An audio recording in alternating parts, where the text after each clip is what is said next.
Grace Ashcroft. Alisa Ashcroft की death कैसे हुई, आखिर क्यों कैपकॉम ने एक ऐसी गेम की स्टोरी को इस गेम की स्टोरी के साथ लिंक किया जिसको 90% रेजिडेंट इविल फैंस ने खेला ही नहीं है, कैसे लियोन कैनेडी इस सब से कनेक्टेड है, and is Leon infected in Resident Evil 9। So as we all know भाई लोगों that Resident Evil 9 is just around the corner, so this is the best time Resident Evil franchise के एक story recap का। So without wasting any more time, let's get right into it.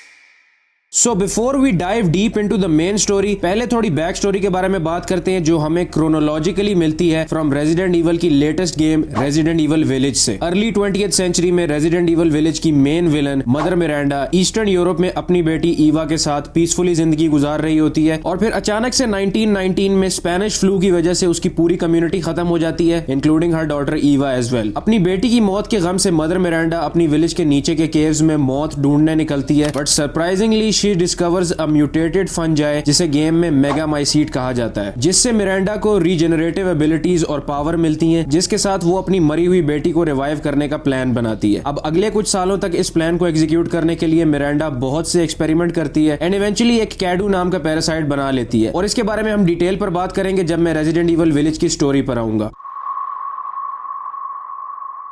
Anyways, साल है 1951। एक young British medical student को accidentally mother Miranda की experiment research papers मिल जाते हैं जिसका नाम है ऑसवाल्ड ई स्पेंसर, जो मिरांडा की रिसर्च से इंप्रेस हो ह्यूमन बॉडी की एवोल्यूशन को नेक्स्ट लेवल पर लेकर जाने की रिसर्च के लिए इंस्पायर होता है, and this results in the creation of this shit as pharmaceutical company Umbrella Corporation. अब 1962 में स्पेंसर ने आर्कले माउंटेन्स में एक मैंशन और रिसर्च लेबोरेटरी कंस्ट्रक्ट करने के लिए एक आर्किटेक्ट जॉर्ज ट्रेवर को हायर किया और इस मेंशन में हर जगह मेज और लॉक डोर्स बनाए गए हैं। अब दुनिया के सामने इस मेंशन की सीक्रेट्स कभी भी ना रिवील हो, इसके लिए स्पेंसर इनवाइट्स ट्रेवर की family to stay over here, eventually killing all of them. Now in 1960s Spencer अपनी यूनिवर्सिटी के दोस्त जेम्स मार्कस और एक संकी मिलियनियर एडवर्ड एशफोर्ड, इन दोनों के साथ मिलके इनका प्लान ये था कि एक legendary African flower known as the stairway to the sun, जिसमें ऑर्गेनिजम्स जेनेटिकली अल्टर करने की पावर्स हैं, और इन फ्लावर्स को यहाँ से एक्सट्रैक्ट करके ये तीनों यूएस ले जाते हैं and create a virus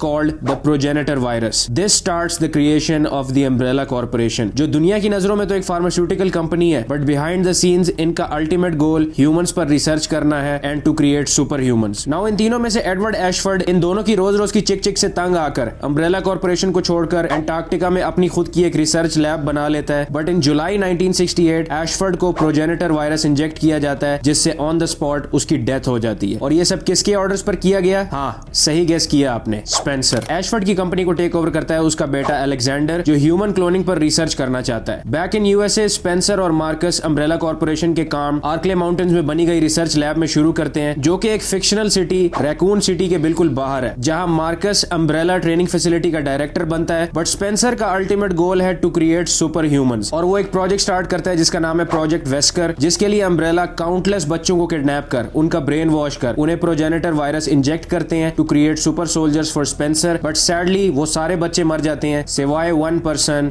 Albert